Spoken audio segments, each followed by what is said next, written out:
The Panda Who Wanted to Speak English by Mrs. Buxton's Firsties.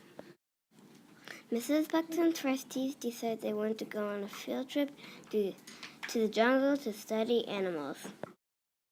In the jungle next to the creek, in the bamboo grass, a panda jumped in front of the Firsties to get their attention. Panda wanted to talk to the Firsties, but he couldn't because pandas don't know English.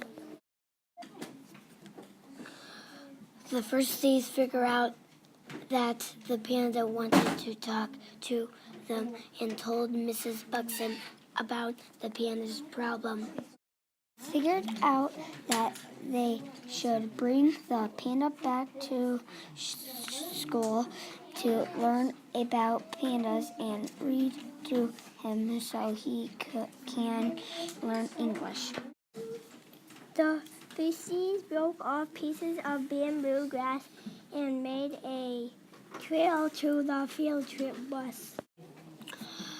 On the bus, the panda was happily eating his bamboo grass. The Firsties and the panda arrived at Shimmick School.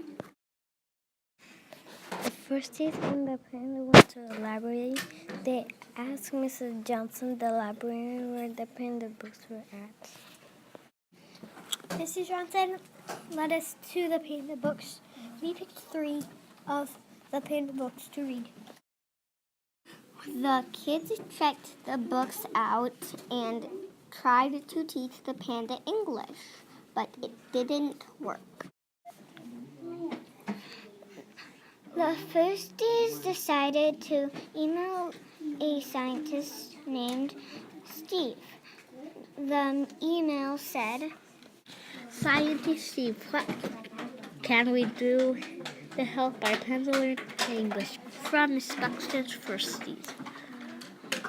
Scientist Steve emailed the Firsties back and said, "Come to my lab, I will make a potion to help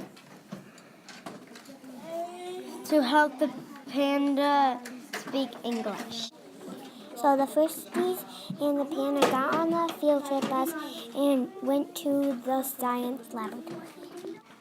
The Firsties brought him to the laboratory, and Scientist Steve poured the potion into the panda's mouth. The panda started speaking English. He said, "I want water and food." The Firsties gave the panda food and water, and then he said, "I want to speak Chinese." To be continued.